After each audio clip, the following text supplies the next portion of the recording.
The steakhouse glowed with warmth, laughter, and clinking plates as snow pressed against the windows. Ethan Walker, a struggling single father, was finishing dinner with his son when a small voice asked, "Sir, may we have your leftovers?" He turned and froze. Before we dive in, drop a comment with where you're watching from, and don't forget to subscribe for more stories like this. Let's begin. The steakhouse windows glowed like a small sun against the winter night.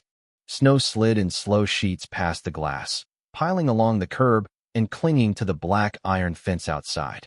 Inside, everything was warm, golden light, clinking silverware, the low murmur of people who could afford comfort without thinking about it. Ethan Walker sat in a booth near the back, shoulders tight even though the heat pressed against his coat. He'd learned to keep his body small in expensive places. It made it easier to leave without anyone remembering him. Across from him, Noah swung his legs under the booth and tried to cut his steak the way Ethan had taught him. Slow, careful, like it mattered. Noah was 7 and already carried that quiet seriousness kids picked up when they watched their parent count dollars twice before spending them once. "You did good at school," Ethan said, keeping his voice light. Noah nodded, but his eyes stayed on the plate. "Miss Geller said my reading is better." "It is better," Ethan agreed. "I'm proud of you." Noah's mouth twitched as if he didn't fully believe praise yet, but he didn't argue. He just kept cutting. Ethan tried to let the night be simple. One dinner out, paid with a gift card his sister had insisted on giving him for Christmas, the kind of kindness that came with a look that said, "Please, just let me help you once." He was halfway through chewing when he felt a presence at his elbow. Not a waiter. A small voice, thin as paper, floated up beside him. "Sir, may we have your leftovers?" Ethan turned. 2 little girls stood there, identical enough that the first thought in his head was twins. Both had the same chestnut hair, slightly tangled and tucked into cheap hats. Both had coats that looked one size too small. Their cheeks were pale from cold and hunger, but their eyes, God, their eyes, were bright with practiced hope. The restaurant didn't go silent, but it changed. Nearby laughter dipped. A couple of heads angled. People looked quickly and then pretended they weren't looking at all. Noah froze, fork hovering. Ethan's throat tightened. He'd seen hunger before. He'd lived it in the years after Noah's mother died, when grief and bills became a pair of hands around his neck. He could still remember the hollow feeling of pretending he wasn't hungry so Noah wouldn't notice. He slid out of the booth and crouched so he was level with them. "What are your names?" he asked, steady and gentle.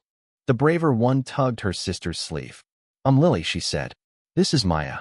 Maya didn't speak. She just stared at Ethan like she didn't trust the kindness in his voice to be real.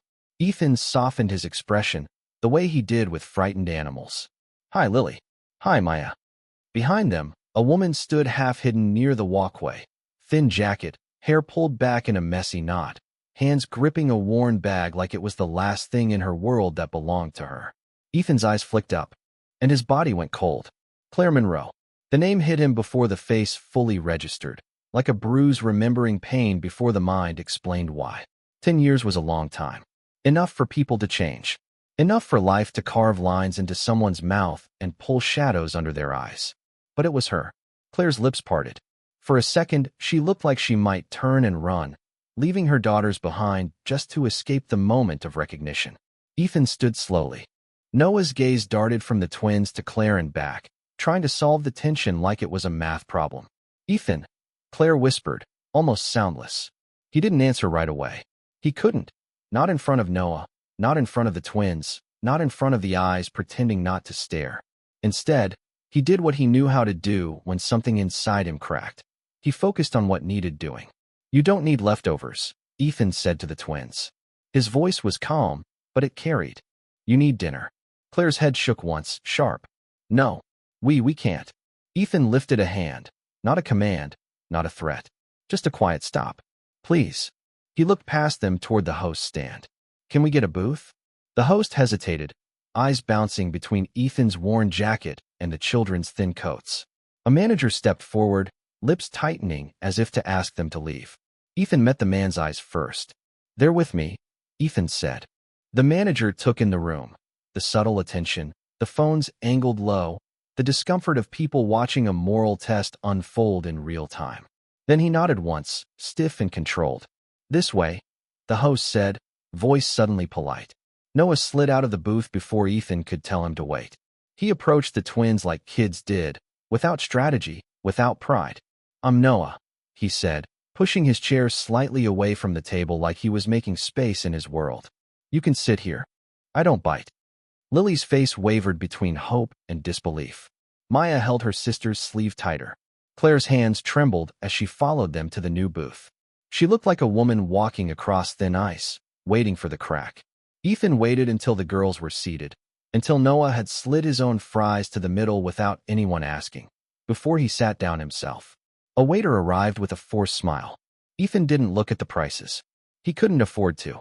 But he looked at the twins' hollow cheeks and decided he couldn't afford not to. "2 kids mac and cheese," Ethan said, "and grilled chicken. Hot cocoa for the girls. And another for my son." The waiter blinked, then scribbled fast. Claire sat stiffly, hands folded. Her eyes stayed on Ethan like she was trying to memorize whether he was real. "Why are you doing this?" she asked, voice barely above the hum of the room. Ethan didn't answer right away. He watched Maya pick up a roll like she was afraid someone would snatch it away. Then he said quietly, "Because it's freezing outside. Because they asked for scraps in a place that throws food away. And because," his eyes met Claire's, "because I know you. And that means something went wrong." Claire's jaw clenched. Her gaze flicked to the door, to the windows, to the snow beyond, as if winter itself was watching. "You shouldn't have," she whispered. Ethan leaned forward slightly, keeping his voice low, so only she could hear. "Tell me what's happening," he said. "And tell me who you're afraid of." For a moment, Claire looked like she might lie. Like she might protect her secret the way people protect wounds, by hiding them, even when they're infected. Then Lily giggled softly as Noah showed her how to stack sugar packets into a tiny snowman. The sound broke something in Claire's face. She swallowed hard and whispered, "Victor Hale." Ethan's blood ran colder than the snow outside. Because he knew that name, too. And deep down, he understood this wasn't a reunion. It was a warning. The plates arrived fast, too fast, as if the kitchen wanted the scene to disappear before it became a story. Steam rose from the mac and cheese. The cocoa smelled like real chocolate, not the watered-down kind from packets. Lily's hands hovered over the bowl for a second, like permission needed to be granted. Maya watched her sister first, then finally took a careful sip, eyes widening at the warmth. Noah smiled at them as if feeding strangers was the most normal thing in the world. Claire didn't touch anything. She sat rigid, shoulders slightly forward, ready to stand up and pull her daughters away at the first sign of trouble. Her gaze kept sliding toward the front door. Every time it opened, her whole body tightened. Ethan noticed all of it. He also noticed the bruised exhaustion around her eyes, the way her fingers worried the strap of her bag until her knuckles whitened. This wasn't a woman who'd simply had a bad week. This was someone who had been running for a long time. He waited until the twins were eating with less caution, until the first hunger shame faded into something like relief, before Ethan leaned closer and lowered his voice. "Victor Hale," he repeated, careful. "Why does that name feel like a threat, Claire?" Claire's lips trembled once. She didn't look at him. "Because it is," she said. Ethan's mind flashed back 10 years, back to a different winter, a different city, when he'd been younger and dumber, when Claire Monroe had been the bright, fearless girl who worked the late shift at a downtown cafe and talked about leaving and starting over. They'd shared coffee at midnight, laughter in cheap booths, and that one night he still tried not to think about. Then she'd vanished. No goodbye, no explanation. Ethan had told himself to move on. Life had given him no choice.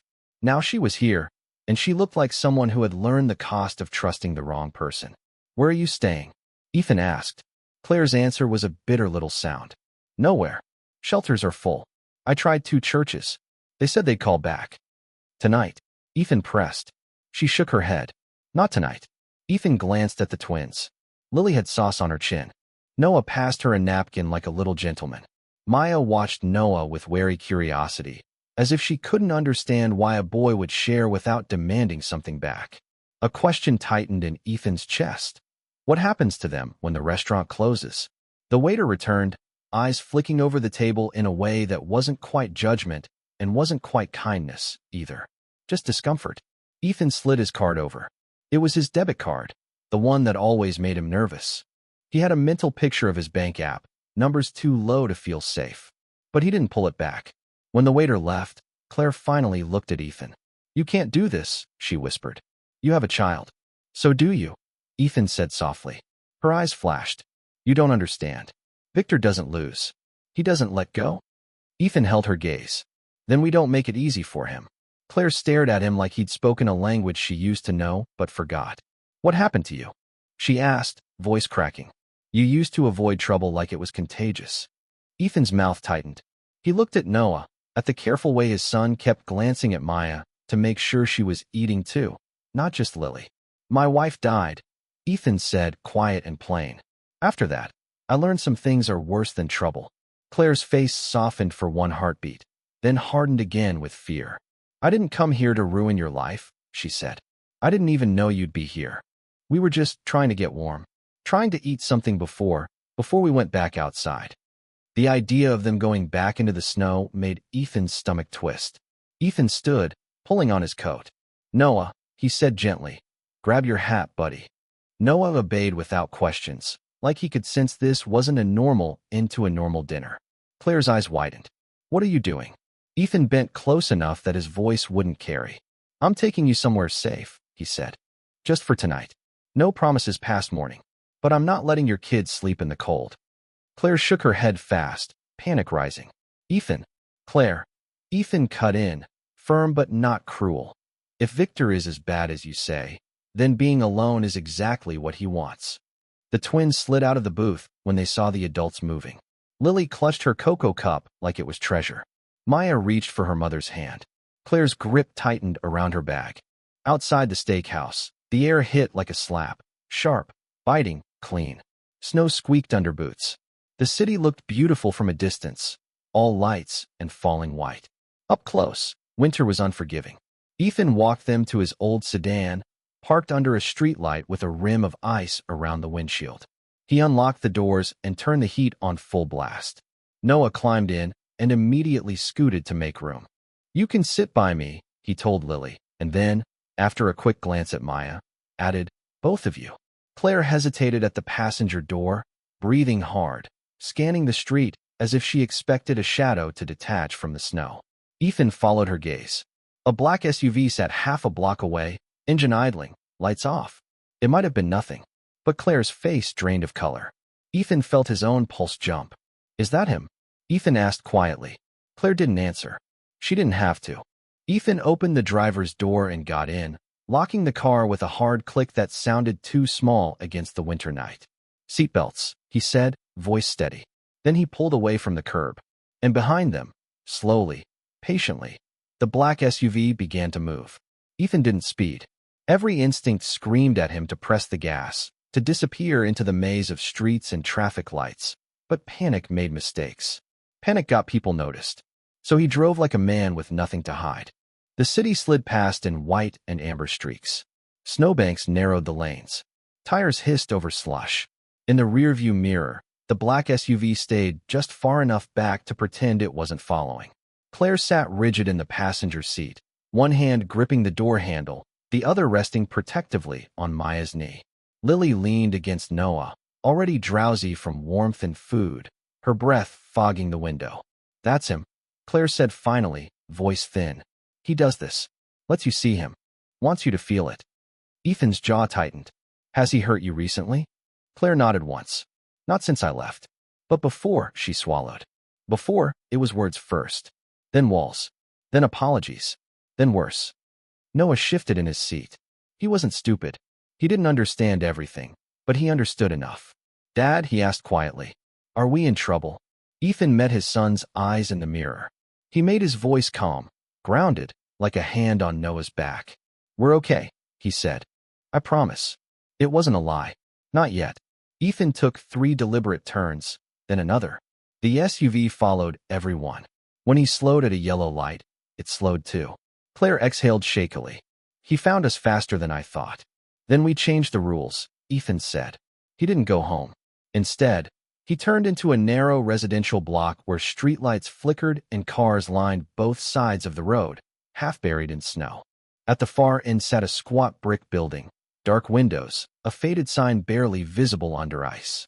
Ethan pulled in front and parked. Claire stared at him. What are you doing? Ethan cut the engine. Buying time. He stepped out into the cold before she could argue. The wind bit instantly, slicing through his coat. His breath puffed white as he walked a few steps down the sidewalk and turned, planting himself beneath the streetlight. The black SUV rolled to a stop across the street. The driver's door opened. Victor Hale stepped out like he owned the snow, the street, the night itself. He was tall, expensive coat hanging perfectly on his shoulders, hair untouched by the weather. He smiled as if this were a chance meeting between old friends. "Ethan Walker," Victor called, voice smooth. "You always did have a talent for getting involved." Ethan didn't move. "You're following children in the middle of winter. That doesn't look good, Victor." Victor chuckled softly. "I'm reclaiming my family." "They don't want you," Ethan said. Victor's eyes flicked past Ethan, to the car, to the silhouettes inside. His smile thinned. "You don't know what they want," Victor said. "You know what Claire told you. She's very good at playing the victim." Ethan felt heat rise in his chest, sharp and dangerous. "You lost the right to speak for them." Victor took a step closer. Snow crunched under polished shoes. "This doesn't concern you. Walk away. Take your son home. Forget tonight." "And if I don't?" Ethan asked. Victor leaned in just enough for his voice to drop. "Then things get complicated." Ethan held his ground. "I'm calling the police." Victor laughed, actually laughed. "Go ahead. I have lawyers on retainer who bill more in an hour than you make in a month." Behind Ethan, the car door creaked open. Claire stepped out, wrapping her coat tighter around herself, eyes blazing with fear and fury. "You don't get to scare us anymore," she said, voice shaking but loud. "Not them. Not me."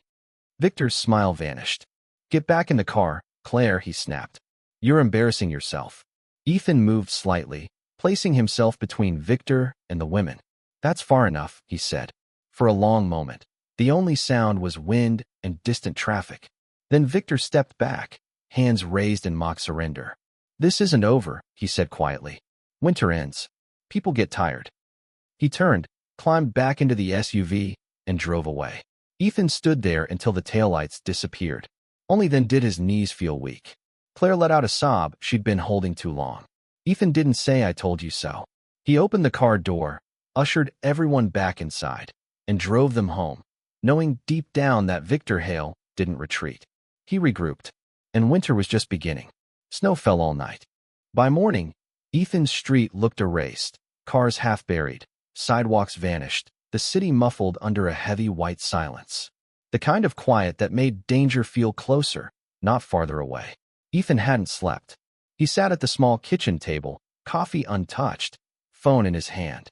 Every sound, the heater clicking on, the house settling, a distant siren, made him glance toward the front window. Behind him, the house breathed with unfamiliar life. Lily and Maya slept on the pull-out couch under borrowed blankets. Noah had insisted on giving them his favorite throw, the one with faded baseballs, without a second thought. He slept now on his bed, curled around his pillow, exhausted by kindness. Claire stood at the sink, hands wrapped around a mug she hadn't drunk from either. "I shouldn't have dragged you into this," she said quietly. Ethan didn't turn. "You didn't drag me. I stepped in." "That man doesn't stop," Claire said. "He files things, claims things. He lies until the truth drowns." Ethan finally looked at her. "Then we make sure it doesn't drown." Claire hesitated, then reached into her bag. She pulled out a small flash drive and set it on the table like it weighed 100 pounds. "I didn't just run," she said. "I took something with me." Ethan stared at it. "What is that?" "Emails. Recordings. Financial documents." Her voice steadied as she spoke. "Victor doesn't just abuse people in private. He does it in business too. Threats. Payoffs. Intimidation disguised as contracts." Ethan exhaled slowly. "Why didn't you go to the police?" Claire's laugh was brittle. "Because his donations fund half the city. Because the last time I tried, the officer asked me if I'd misunderstood my husband's intentions." Anger tightened Ethan's chest. "Then we go smarter." He opened his laptop, fingers moving with purpose. He contacted a legal aid clinic he trusted, one that specialized in domestic abuse cases, one that worked quietly and carefully. He backed up the files twice. He photographed bruises Claire had hidden for years. Outside, a car engine hummed. Ethan froze. Through the window, he saw it, a sedan this time, unmarked, parked across the street. Not Victor's SUV. Something worse. A man stepped out, phone pressed to his ear. Claire's face went pale. That's his investigator. Ethan's heart pounded, but his voice stayed level. Then he doesn't get anything from us. He drew the blinds, locked the doors, called the clinic again, and this time, the police. When the knock came, it was firm. Official. 2 officers stood outside when Ethan opened the door, their breath fogging the air. Behind them, the investigator lingered, smiling faintly.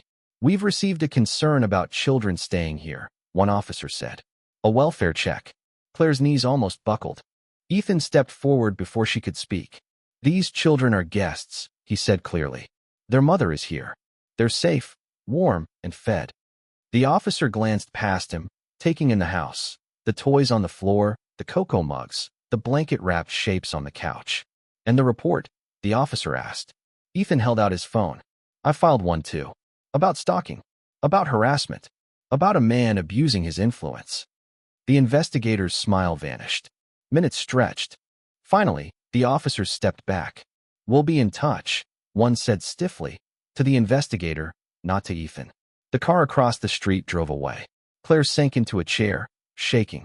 They almost took them, she whispered. They didn't, Ethan said. And they won't. That afternoon, Ethan took the day off work. He walked Claire through every step, protective orders, statements, documentation. The twins colored at the table. Noah helped without being asked. That night, Ethan realized something frightening and strange. Victor Hale wasn't winning anymore. He was reacting, and men like Victor hated losing control. The snow began to melt the way truth does, slowly at first, then all at once. By the end of the week, gray slush lined the streets, and the city felt restless, impatient for resolution. Ethan felt it too. Every morning he checked the locks, the windows, the street. Every night he lay awake listening for footsteps that never came. Victor Hale didn't show up again. Instead, the pressure changed shape. Ethan noticed it at work first. Whispers, glances, a sudden meeting request from HR that went nowhere. A warning wrapped in politeness. Victor wasn't coming at him head-on anymore. He was circling, trying to isolate. But Ethan wasn't alone. The legal aid clinic moved fast and quietly. A judge granted an emergency protective order. A detective, new, unconnected, requested a full statement. Claire spoke for hours, her voice shaking at first, then strengthening as she realized someone was finally writing everything down. The evidence did the rest. Emails that couldn't be explained away. Recordings that captured threats, not arguments. Financial transfers that pointed to coercion, not generosity. On a gray morning, as Ethan walked Noah to school, his phone buzzed. Claire, they're arresting him, she said, breathless. At his office. Right now. Ethan stopped on the sidewalk. Snowmelt dripped from bare branches overhead. Are you safe? He asked. Yes, she said, and for the first time, the words sounded real. Later that day, news spread faster than winter ever had. Victor Hale's name appeared online, stripped of polish and power.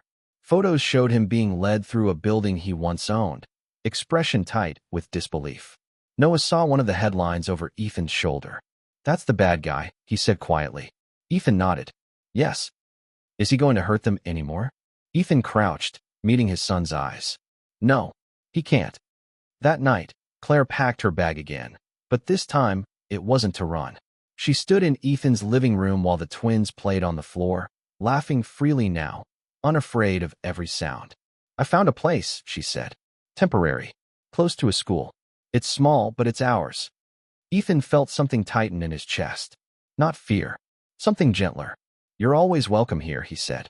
Claire looked at him, really looked, at the worn furniture, the modest walls, the quiet safety. You didn't rescue me, she said softly. You stood when it would have been easier to step away. Ethan shrugged, uncomfortable with praise. Someone did that for me once. Winter didn't end that day, but it loosened its grip. Weeks later, laughter still filled Ethan's home. Sometimes Noah's alone, sometimes mixed with Lily's and Maya's. Claire stopped by often. Not out of need, but out of choice. Life stayed modest. Money stayed tight. Fear faded. And in a city that often rewarded power over decency, one quiet act of kindness had done something rare. It had won. Thanks for watching. Like and subscribe for more stories that stay with you.